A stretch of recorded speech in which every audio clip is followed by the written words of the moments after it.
নমস্কার, আপনারা দেখছেন পিবি নিউজ। আপনাদের সঙ্গে রয়েছে আমি, সাথেই নজর রাখবো এই মুহূর্তের খবরের দিকে।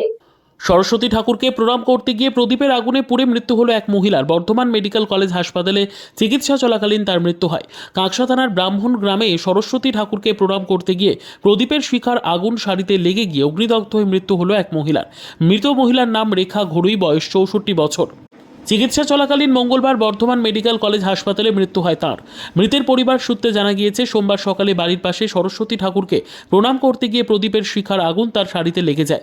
আগুন জ্বলতে থাকলে তিনি ছুটে গিয়ে পাশের এক গোয়াল ঘরে ঢুকে পড়েন। সেখানে গরুর খড় কাটা ছিল, সেই খড়ের মধ্যে পড়ে গিয়ে আরও অগ্নিদগ্ধ হন তিনি। কোনো রকম এলাকার লোকের সহায়তায় পরিবারের লোকজন আগুন নিভিয়ে তাকে প্রথম বিধাননগর হাসপাতালে নিয়ে যায়। সেখানকার চিকিৎসকরা তাকে বর্ধমান মেডিকেল কলেজ হাসপাতালে রেফার করে।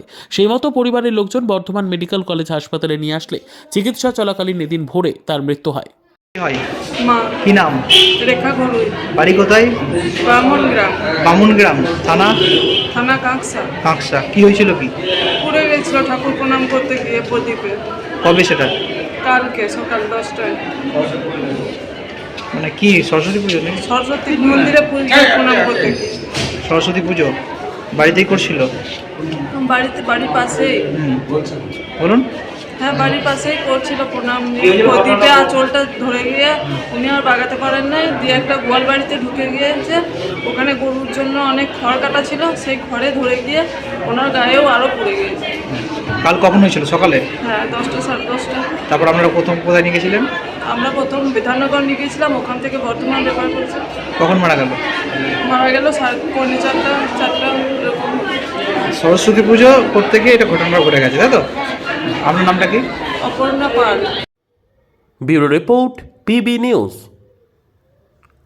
আন্দামান টাউনশিপ প্রজেক্ট, ফ্ল্যাটের থেকেও সস্তায় এবার নিজের বাড়ি।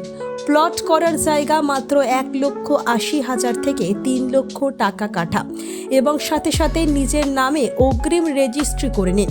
আরও বিশেষ আকর্ষণীয় থাকছে আপনাদের জন্য। রাস্তা থাকছে 12 থেকে 16 ফুট চওড়া, 24 ঘন্টা জল ও বিদ্যুৎ সরবরাহ, পরিকল্পিত ড্রেনেজ ব্যবস্থা ও নিরাপত্তার ব্যবস্থা থাকছে, এবং আরও থাকছে স্কুল, একই ছাদের তলায় সর্বশিক্ষা, লেক পার্ক, খেলার মাঠ, সুইমিং পুল, হাসপাতাল, ব্যাংক, এটিএম, শপিং মল ইত্যাদি। আরও অনেক সুযোগ সুবিধা পাচ্ছেন।